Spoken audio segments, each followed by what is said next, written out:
You have questions? We have answers. Welcome to the Therapist Question Box with your host, Miss Lindsay Schiss.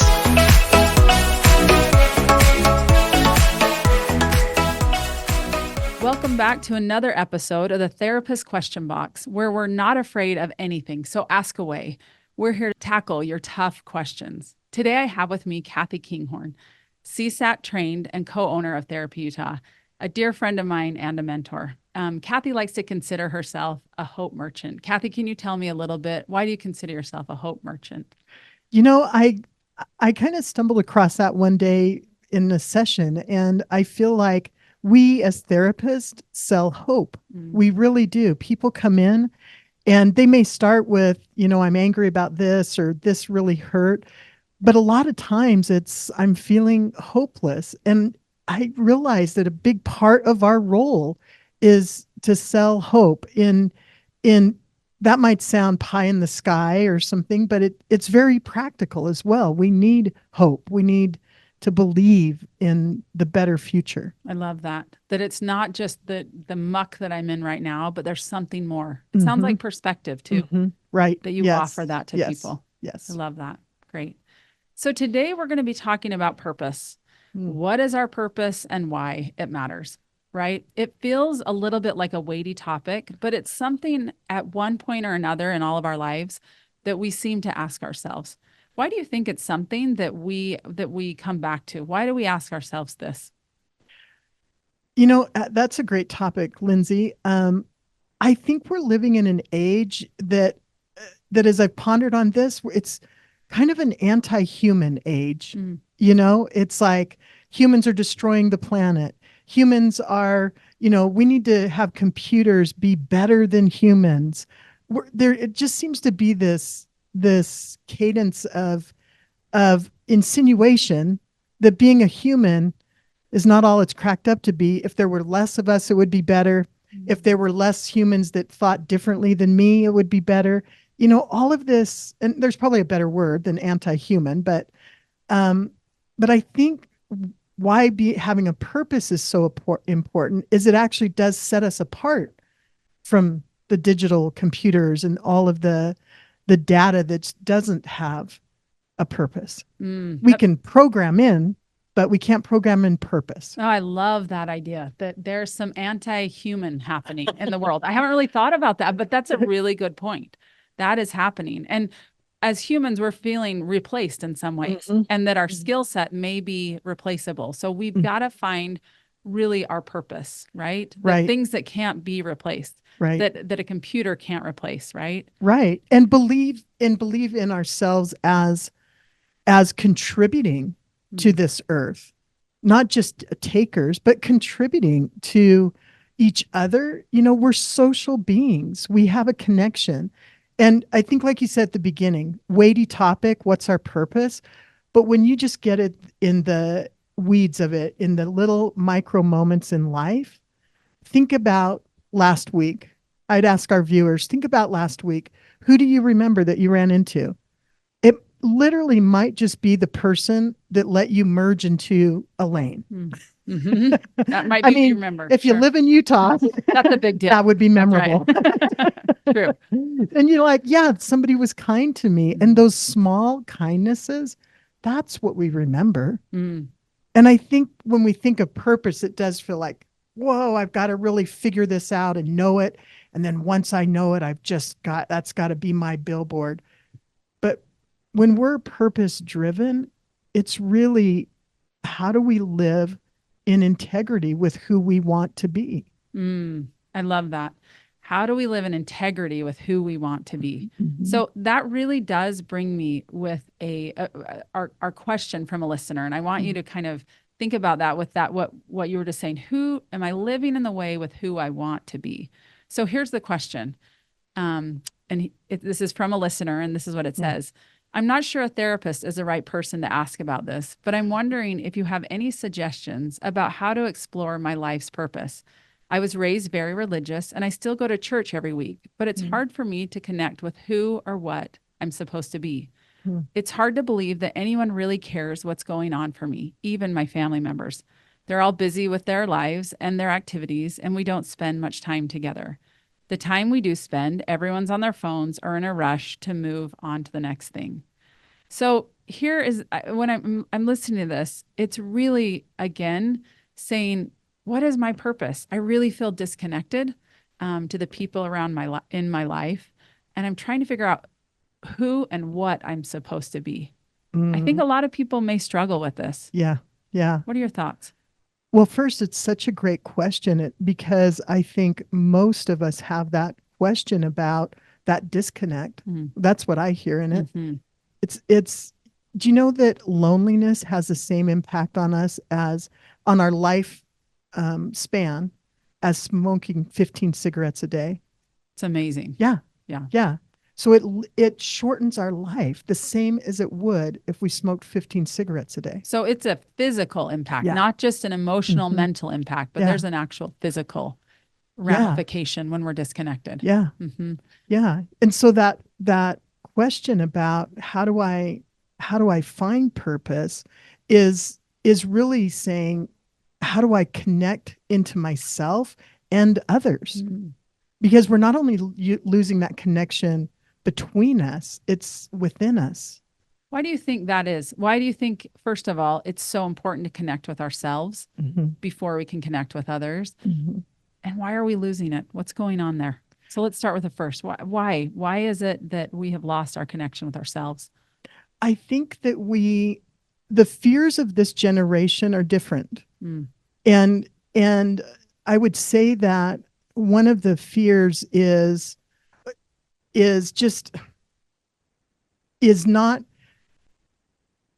and probably have to edit this because it's good. Let me start it again. Yeah. Okay. So tell me, Kathy, why do you think the fears of this, like losing connection to self, why is that a big deal? Why is it happening? Why are we losing connection to ourselves? Why do you think? I think one reason is because we're more aware that it's okay to connect to ourselves. We have opportunities now to connect with people and understand who we are, what we want to do in life. In my day, it was much more linear. Here's what you do. And whether or not you were connected to yourself, not really on the agenda, not really spoken about. It wasn't, so now you're getting this really lovely idea that, hey, who am I? Who am I? I never thought of that. And so I think it came out of that question, which is a great question. We always have to get the question right because all the answers follow the question. For sure. Great question. So one of the answers to that would be, I don't know. And once we feel like we don't know something, we panic. Often we panic. So we go, well, if I don't know where to ask the question. So I'm just not going to look there. I'm just not going to go there. And so I think it started because of a lovely shift in our society, but people can panic over not knowing.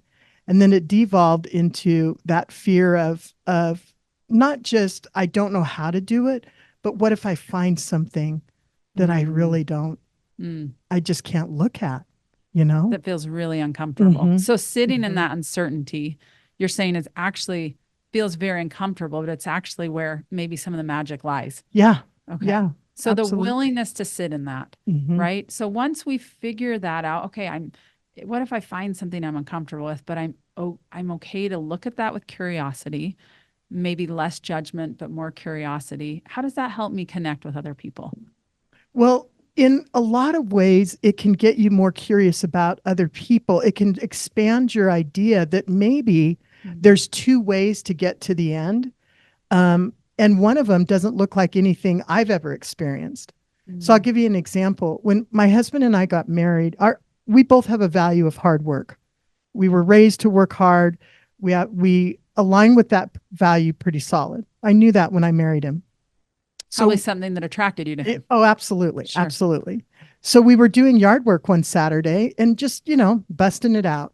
And I came in the house and he was laying in bed watching TV. I literally thought I thought he'd gotten hurt. I thought he'd sprained his ankle. I was like, what is going on right now? Sure. He stopped working. This is not what we do. I know. Right. And he was like, yeah, hey, I'm just, watching a couple of holes on the golf game. And Lindsay, I literally had to leave the room and go, I don't know what's happening. You're not supposed to just lay down in the middle of a day Right. when you're supposed to work, Interesting. And so I had just never experienced anything like that. And so luckily, as I went back, not right away, took me a long time to even broach the subject. And he was just as confused as I was. He was like, What's the problem? what? Yeah. What is going on right now? What is this conversation? I mean, have you ever had that with your husband where you're like, what are we talking about? Yeah. Why are we in an argument? What just happened? Yeah. Yeah. And what I found is resting actually rejuvenates. And when he's on a project, he's much more precise with it rather than my attitude of we're getting it done. And that was close enough and we're calling it good. There was a lot of value in watching him. Immediately what I saw was that's lazy. I mean, that's embarrassing, but I'm just going to say, I was just like, he tricked me. He's really a lazy person. Right. SOS, we're in trouble. No, right. But so when we get to talking about our purpose and somebody else's purpose, if we get curious about how they obtain that purpose, how they stay to that course, it can look it can look completely different Sure. than how we do it. And it can open us up to maybe moving a little bit towards how they do it and having them move a little towards how we do it. Then we're more connected because we see that effort. We see that good people do things in a variety of ways and they're good people. They think of things differently and they're good people. Yes. I love that idea because what it requires is us to sit in some discomfort. Yeah. And to say, you know what, that isn't the way I would do it, but that's the way he's doing it. It doesn't make it wrong. It just makes it different, right? And as you were talking, it made me think, you know what? That was a person who chose to honor himself. He was tired. Yes. So he chose to honor himself and connect with himself, right? Instead of pushing and slogging through, he actually chose to take a break. Yeah. Right. Yeah. That's a good point. So when we Yes. really consider connecting with ourselves, that's exactly what he was actually doing. Yeah, absolutely. Yeah. No shame about it. Right. Now, if he would have taken on the shame, I was really trying to push on him and change him so that he did it the right way. Man, we would have had a bump in our marriage that was so unnecessary, absolutely unnecessary. Absolutely. Right. And sometimes our own feelings of shame or our own expectations are what are reflected back to our partner, right? Well, because I think this, or this is what makes me worthy and a hard worker or enough, then therefore that's what you need to be as well, right? Yep. So excellent example. I love that. Really important to, as we think about that, is the willingness to allow people to show up as their own best selves. And that might look really different, right? And paths are really different and pace is really different. But if we allow that, then we have the opportunity to have real connection, I would imagine, right? Yes. Yeah. Yes. Really beautiful. So when we think about that, values come to my mind. And we have a listener question about values. And here's what it is. It says, I keep hearing a lot about values lately. I feel like I know my values, but then when I think about it, I wonder if they are just values that I've been taught or been told are my values. So why are values really important? And I know with you, you work with people that are overcoming sexual and different types of addiction. So I imagine values are really important. But I'm curious your thoughts on values. I don't think they're as clear cut as maybe what we make them out to be. Yeah, what a great question. We've got great listeners. We These are powerful questions. Thoughtful. Yeah. The way I look at values is we're all on this earth and we have this opportunity to take the journey that we choose. And I think the values are our tools that we pick up for that journey. Like for my journey, I'm going to pick up hard work. Right. We heard that earlier. Yeah. I'm going to pick up honesty. I'm going to pick up loyalty. I'm going to pick up all of these tools. And as I learn and grow, I'm going to learn how to use different tools. Mm, Like I struggled with feedback early in my career, mm. and I did not have that tool. I not only didn't have it, didn't want it. Interesting. Yeah. And so then I embraced that tool. Mm, So I think that our beliefs are how we use the tools. love that. So if we have a tool of like if we bring an axe on a camping trip and we go, we're just going to use this axe for everything. Whatever's needed, this is the only tool. Mm. Then that's not gonna really serve us. And other people are gonna maybe suggest, hey, it might be easier rather than an axe to do that because you're gonna, break the tent post or something. Use this. Nope, Mm, I'm using my axe. It's like if we get really rigid in our belief about how we use that tool. So take for example loyalty. Um, I think that's a powerful tool. Whether you're in a coupleship or on your own, loyalty is powerful. And we can think, well, that's a given. There's one way to use it, be loyal. sure. But some people, when they partner with somebody, they feel like, hey, I'm going to go on a backpacking trip with my buddies, and the other person can go, you're abandoning me. You're Mm, not loyal to us. How mm, could you do that? Why would you do that? And really that person is going, I'm confused. I'm loyal. I just thought going with my buddies was okay. And so if we just say that loyalty has this little box it's in and here's how it looks like, we miss opportunities to see that people that we're associated with and connected to need to connect with other people, and they just and that tool shows up and it's still there. They're just using it differently. nice. But it makes me actually think of your previous example. Like it still was a value. Hard work was still a value of your husband, Yeah. but he was just choosing to use it differently than the way you were, right? Yes. And so Yes. the willingness to say, okay, the value might be the same, but the Mm-hmm. way we choose to utilize it is different. Mm-hmm. The other thing I heard was flexibility, that like at the Mm-hmm. beginning of your career, that feedback wasn't something you were great at, Mm-hmm. but you've realized the value of it now. And so it's a Mm-hmm. tool in your tool belt that you can utilize now, Mm-hmm. right? So Right. I like that idea that it's not just one way and then we're done forever. And Mm-hmm. these are my values and this is what it has to be, but they evolve as we evolve. Mm-hmm. Would you agree? Yeah. And I think that oftentimes people get their beliefs confused with their values. Mm, You know, how, like I said, as we go on this journey with these tools, what we believe they're useful for usually should evolve over time sure. as we mature and see different ways and see that we can be flexible and times change and things change, that our beliefs expand. Mm, And by expanding our beliefs, ironically, it allows us to get a better relationship with our values, mm. Why is you that? know? Because if I believe that good people do these things, Sure. right? That's a belief. Hmm. Now, if I'm real, if that's my belief to start with, I can expand on that belief and go, well, wait a minute. I've seen people that like serve their community. I have a friend that does civic service volunteers her whole life, her Mm, whole entire life. I've rarely done any civic duties, rarely. Now, if the belief is good people contribute to their community, then I'm just not a good person. mm. Got it. But if the belief is good people, and there's a subjective word that we could talk about, Yeah, right? that's a whole other topic. Yeah. Yeah. Mhm. That good people show up in a variety of ways and contribute, some to the larger stage, sometimes to the smaller stage, but there's lots of different ways to contribute and be good stewards of the earth, good stewards to each other, good stewards to ourselves. That belief expands, and then my value of service also gets narrowed in. Mm.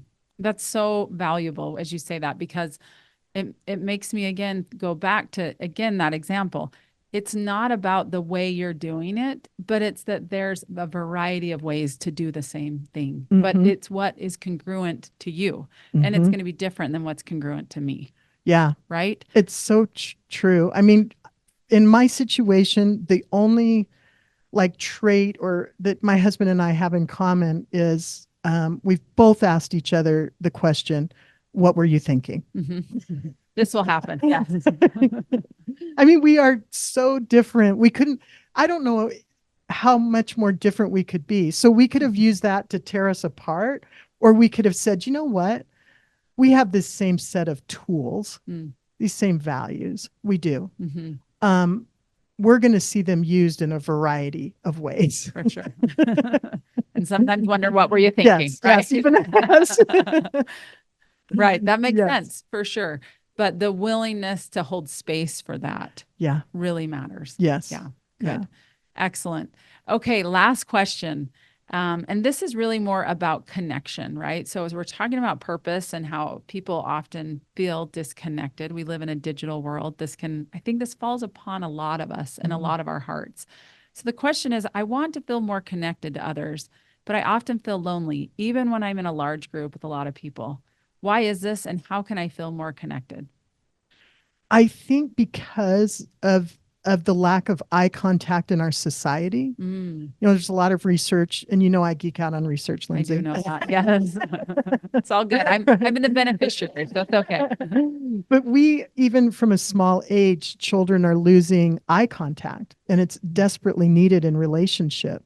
So if you're feeling like you're not connected in, even when you're in a group, honestly, the environment that you're living in has put some barriers just for natural connection of I'm not looking at my phone, so I'm going to look at you. I might greet you. I mean, I went to the store the other day and didn't have my phone, and I found myself smiling at people or commenting to the person behind me while I was standing in line. And I really did think that wouldn't have happened if I would have had my phone. So we're all in this place of um, having this barrier, sometimes with purpose. I have anxiety. I don't want to connect to anyone right now because I'm barely being able to be in the room. And so the phone puts that distance so that you could just show up, Sure. you know? So it's little tiny movements like try not taking your phone into a situation and just see how that feels. And you'll naturally, I bet you'll find that you'll naturally have more eye contact. Yeah. Once that happens, you'll naturally likely engage more. Now, and I'm real introverted in social situations. I avoid them for the most part because I've had to learn skills to make social situations comfortable for me. Yeah. So that question, I'm biased towards, you know, a lot of people would say, well, just jump in and learn, you know, go to these activities where you have a common thing. You know, when you're an introvert, that's very challenging, very Sure. challenging. Sure. And you can see that the phone is a kind of protective device, right? It just feels like, okay, I don't have to engage because that feels really uncomfortable. And yet it probably further isolates you and keeps you more disconnected. Yeah. Yeah. And then there becomes like a confirmation bias. Well, nobody noticed I was there anyway, so why should I go back? And or, you know, nobody came and asked me anything, so why would I reach out to somebody? So you start I'm going to throw out one stat, okay? That's great. Go for it. We are down to about they did a survey I think back in the 60s, and people trusted each other just over 60%. We're down just below 30% now of just in America. Do you trust people? Wow. Just below 30%. Wow. When we don't trust people, we get suspicious. Mm-hmm. Why did you come up and talk to me? What do you want from me? Are you going to take too much of my time? So we're starting to create suspicion where, again, before this digital age, there wasn't as much suspicion. The default was, I can trust you. Yes. Now the default is prove that I can trust you. That's such a different paradigm where we're coming from. Right? Yeah, I believe so. Yeah. and problematic, right? So how do we Mhm. start on an individual level to change that? Like, what would Mhm. that look like? Does it look like, okay, I just leave my phone at home at certain times? Mhm. I try to engage with people. Maybe I just make eye contact or smile. Like, Mhm. what are the things that you think we can do? Because when you say that, it feels like, oh my gosh, we got to turn the ship around. But boy, how? Like, I believe it would start with individuals, but Mhm. I would just be curious your thoughts on that. One is, if we don't trust others, let's work on trusting ourselves first. And Mm. what I mean by that is, can I remove myself from it, from a situation that doesn't feel safe? So if I'm in a situation and maybe somebody, I feel like they're between me and the door, and that doesn't feel good to me. Not a statement necessarily against them, but it doesn't feel good to me. Do I have the ability to say, You mean they're physically in yeah, between me and the door? yeah, Got it. Okay. yeah. Do I have the ability to say, excuse me, I'm going to walk out here for a minute? Or Mm. do I have this really strong people pleaser part that goes, well, now I'm here and I'm boxed in and I can't do anything, and my anxiety's starting to raise. So understanding that I can trust myself Mm. to move away from situations that don't feel comfortable yet. That same scenario may feel entirely comfortable down the road, or with a different person, or in a different situation. But if we can't trust ourselves to get us to a safer place, or at least that feels safer, then we won't be able to do those small, little moves of making contact or showing up. So whole nother podcast on boundaries and personal safety and stuff. Yes, so good. It really is, it's a perfect way to wrap up because it makes me think again, back to your original example.